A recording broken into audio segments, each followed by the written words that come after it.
Screaming Trees drummer Barrett Martin would tell Rolling Stone in 1996, "This is not an easy band to be in. It's like there's a fine line between healthy creative tension and total misery and self-destruction. We've definitely seen both," he'd say. Screaming Trees should have been a much bigger band than they were, but bad timing, infighting, and drugs cannibalized the band, as singer Mark Lanegan looked back at his complicated relationship with his bandmates, telling Loudersound, "We didn't have a damn thing in common except insanity, so we fought a lot," he'd say. Today, let's talk about the rise and fall of Screaming Trees.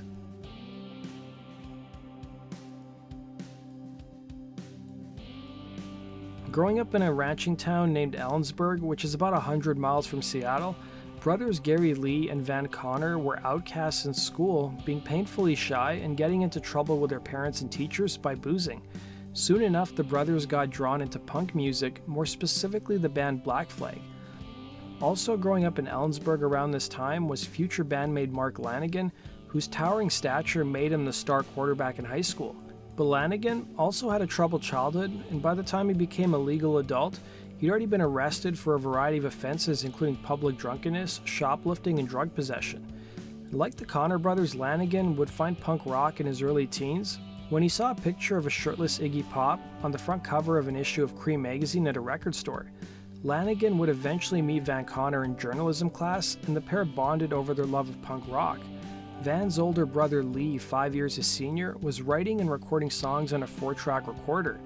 Lee played his material for Lanegan, who saw potential in it, and they soon formed a band. Adding drummer Mark Pickerel to round out the lineup, the Screaming Trees would soon be born. They would take their name from an old guitar effects pedal. The band would rehearse at the Connor brothers' parents' video rental store, but even from the start, things were difficult for the band. Between the Connor brothers' constant bickering and fighting, Ellensburg didn't offer a lot of places for bands to play. Van Connor would reveal to author Greg Prado in the book Grunge is Dead that the Screaming Trees' first gig was at a group home for people who were mentally challenged. The band would go on to release their 1985 demo titled Other Worlds through local label Velvetone.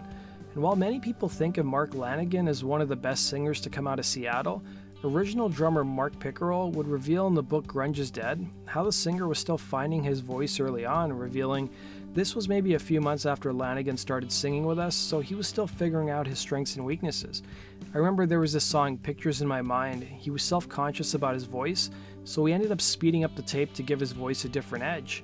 The Other Worlds EP would get the band noticed in Seattle, especially by local newspapers including The Rocket, who were now writing about the group, and soon enough, their music was being played on college radio. It would be the Connor brothers' parents who lent the band money to pay for their debut album, 1986's Clairvoyance, which was released on Velvetone as well.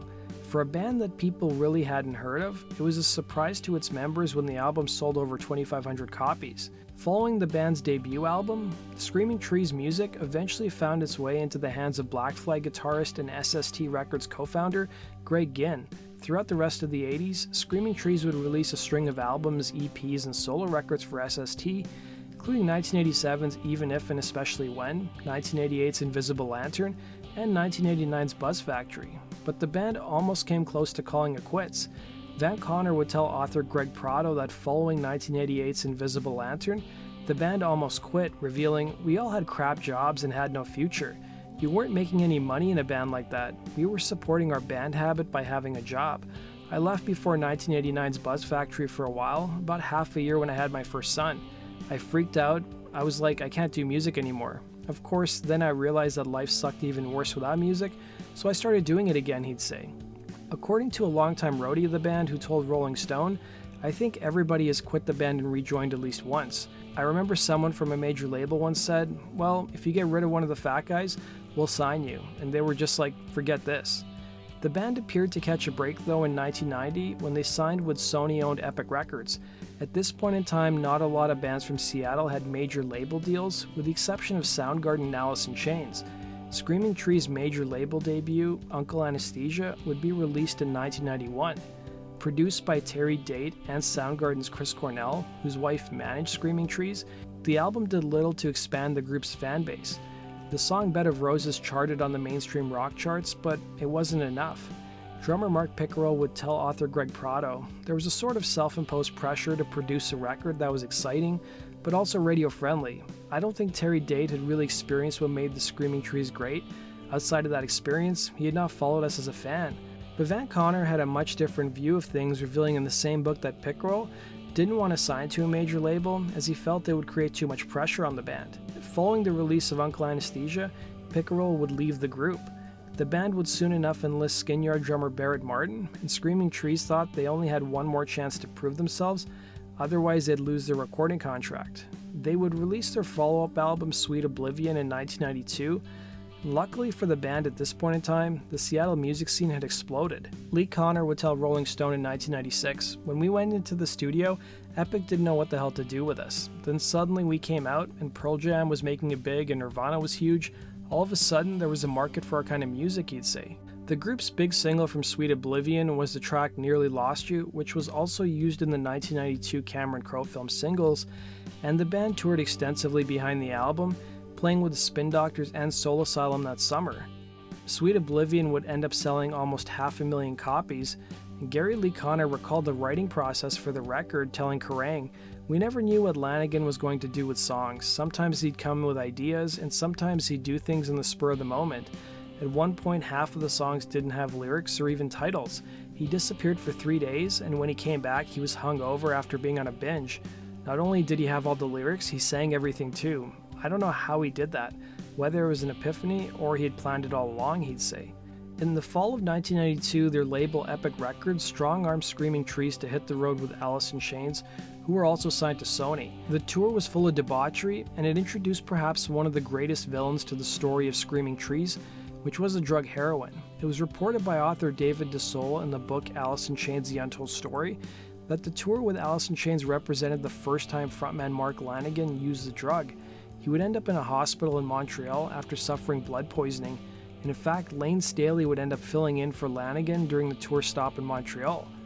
But wanting to capitalize off the popularity of grunge music and their album Sweet Oblivion, Screaming Trees planned on heading back into the studio in 1993 to write their follow-up record, but the wheels quickly came off. The band was burned out from their grueling tours and opted to take some time off, while at the same time Lanegan was stuck in the throes of a serious drug addiction. Lee Conner summarized the period of 1993 to 1995, telling author Mark Yarm, "That was the worst period of my life. I rented a room at the bottom part of a house in Ballard and sat there for 2 damn years writing songs. And at first I was like, okay, Mark and Van are going to come over and we're going to work together. And unfortunately, the first few times we tried that, Mark was asleep on the bed. I literally wrote over 200 songs during that period of time, and they were most of the time utter crap." While his brother would recall in the same book, "I don't want to blame anybody, but I was probably caring more about drinking then.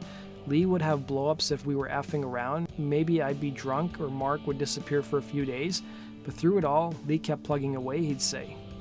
The resulting record would be 1996's Dust, which was more influenced by folk and blues music compared to their previous albums, which were more psychedelic and punk influenced. The album won a lot of praise from critics, even making some year-end lists, but it only sold half of what Sweet Oblivion did. By the Conner brothers' own admission, had the album been released in 1993 or 1994, it likely would have sold a lot better. It would also represent the last major studio recording from the Screaming Trees during the time the band was together. When the band hit the road to support the record, they added second guitarist Josh Homme, whose prior band Caius had just imploded. The band members, by their own admission, loved having some new blood in the group, but it did little to keep the band members, more specifically Lanegan, out of trouble. The brothers would admit that being on the road for the Dust album was no fun, as Lanegan was always trying to score. One of the lighter moments during the tour was that the band got a strange opening slot for Oasis.